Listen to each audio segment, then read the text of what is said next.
Actually, it's not the third temple because the first temple was never destroyed.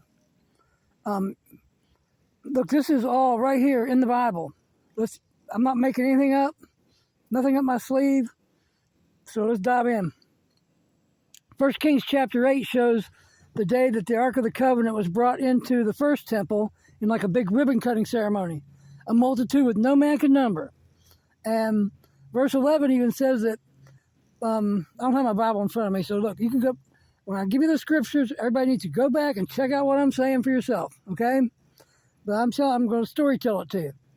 1 Kings chapter 8 talks about the first temple being like, the first day the Ark of the Covenant came into the Holy of Holies. And so it was a big party.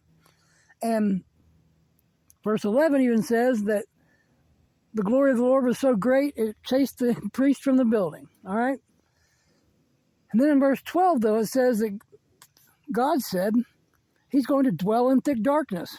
Now that word right there, in thick darkness, you think he's going to be in the Holy of Holies back there, which is a curtained off area in the back with no lights. The only time anybody goes in there is one time per year on the Day of Atonement, when the high priest sprinkles the blood on the Ark of the Covenant on the east side of the Ark, not on the west side, only on the east side. Leviticus 16:19. That's very important for later. Okay, so you think that's what it means. He's going to dwell in thick darkness. He's back there in his place. Well, these words are like the English language has a bunch of words that mean different things. And if you don't know how they're used in context, then you don't know what they mean. Like the word post, for example. If I say the word post, what's it mean? Well, it could mean the crow flew off the fence post, or it could be the post on the bulletin board, or post World War II, or post, the post in the mail, the post on Facebook. I mean, you see, it doesn't matter. If you don't use that word in a sentence, you don't know what it means until you use it in a sentence. Well, that's what's going on here. When it says it's going to be building a place on a different, to dwell in thick darkness, it also means on a different level, okay? So here, that's 1 Kings chapter 8. Now, if you go to 1 Kings chapter 9, there's a big prayer from Solomon there, a beautiful prayer. And then God tells him, though, he's like, dude, look, that's nice and all, but I'm the one who makes this place holy, not you, okay? And God says, if you betray me, chase your false idols, whatever, then I'm going to pick my holiness up and get out of here because I can't stand being around the sin, you know what I mean? So what happens? Of course, the Jews they bring Zeus and Aphrodite, a bunch of these other gods, into the temple, right in front of God's face. So now he's not feeling holy anymore. He's not set apart anymore, okay? So what happens? Go to Ezekiel. I'm not making anything up. Ezekiel chapter 7, verse 20 says, as for the beauty of his ornament, that's the Ark of the Covenant, it was set in majesty on the Temple Mount. But they brought their abominable images in. Therefore I set it far from them. He moved it. Okay, he says right there.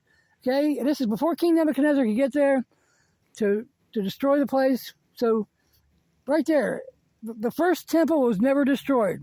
We don't know at this point where it is, but right there, God says he moved it. So all this talk about building a third temple, the first temple is somewhere, and it is alive and well today because it's never been destroyed. All right, so let's find out where it is. Where did it go? This is why they take these other books of the Bible away from you. To me, this is God's word. I don't care what anybody else says, but anyway, we're not trying to discern, if Mary was a virgin or things like that from this. What we're talking about is history here. And it says right here in 2 Maccabees chapter 2, verse 1 to 10, that God moved his temple into a cave in Mount Moriah. And we have two very credible witnesses there because it says Jeremiah and Solomon did it.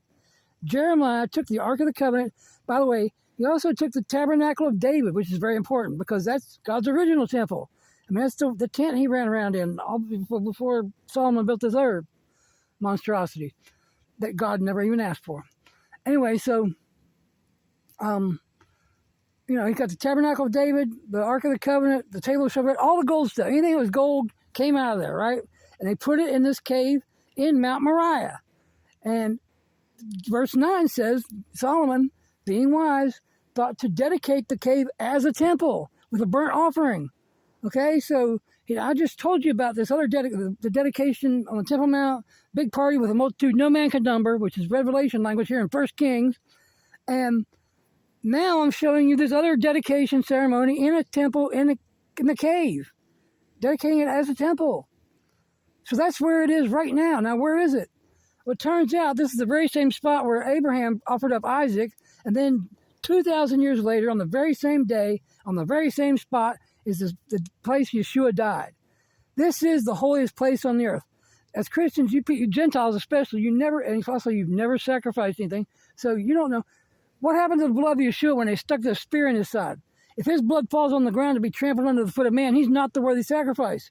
It must go into the Holy of Holies on the Day of Atonement, or you don't have atonement. And where is it? It's on the west side of the ark. It was found by Ron White in 1982. And it was found on the west side of the ark. Not on the east side, like I told you earlier, the west side. Why the west side? Because when you see the ark picture of the ark, you'll see it looks like a throne. It's a throne. It has two angels facing each other. Those are the armrests. They each bring a wing up in the back of the chair. There's pictures on my page to form the back of the chair. So you sit down in it. Now the west side, when you turn around and sit down, is the right hand of God. And it can't be, the blood of Yeshua can't be mixed or defiled with the other. So see, that's why I was always sprinkled on the east side, never on the west. So because this is like the evidence room in a police station. This is what's happening. This blood is going to be made known to you. It's going to be brought out because 1 Timothy chapter 2, God says, this is good and acceptable in the sight of God. What's that mean? This is legal in the sight of God. Look, Matthew 24:14 says the gospel of the kingdom cannot be preached, whatever. Jesus can't come back until the gospel of the kingdom is preached to the whole world, Matthew 24:14. How is he going to preach the gospel of the kingdom to the whole world? This blood evidence is going to come forward. When you see the blood evidence, it will stand up in every courtroom in the world. Therefore, the gospel of the kingdom will be preached into the whole world, bang, all in one time, legally, just like Paul says here. Watch this, 1 Timothy chapter 2, verse 3 says, this is good and acceptable in the sight of God. That means it's legal. What's he trying to do here? He wants all men to be saved. He wants to give you knowledge of the truth. That means you don't have to live by faith anymore. Faith is the substance of things hoped for, the evidence of things unseen. So you have the substance you hope for. You're going to have the blood brought to your face, right in front of your eyeballs. And it's going to prove to you that he's both the God, God is, Yeshua is God. That's what it says. That's the next verse. And then he's also the mediator between God and man. And so how's he going to prove this to you? Well, he gave his blood as a ransom to be testified in due time. Paul says the blood is going to testify. Now turn to 1 John chapter 5. And there you have the blood as a witness in the earth.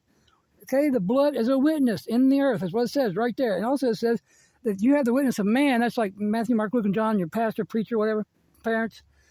But the witness of God is greater than the witness of man. And it says right there, the witness is the blood, is the record he gave of everlasting life right here in the earth. That's what it says. Go read it. Actually, there's videos on my page. Explain it all. So, yeah, look at the first 3 pinned comments at the top of my page. Then also go through my videos. Anything over a minute long has good stuff in it. Like maybe 2 minutes, maybe whatever. It could be 10 minutes. But anything over a minute, anything under a minute, I'm just using to cut together stuff, So anyway, so see, look, Daniel 9:24-27, when the Messiah was cut off, but not for himself. So that right there, it says, and he calls the daily sacrifice to cease. The daily sacrifice is found in Exodus 29. That's where you have a lamb in the morning, lamb in the evening, and those two, that gives you continual access to God. It's supposed to be burning 24 hours a day, 7 days a week.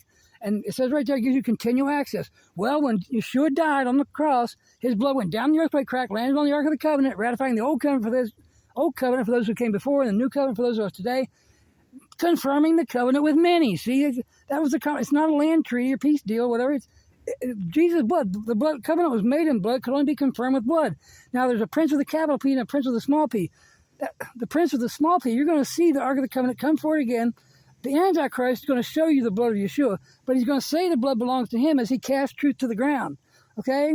That's the strong delusion that's coming. You're going to see the blood of Yeshua, but the Antichrist is going to say it belongs to him. In Yeshua's name, amen.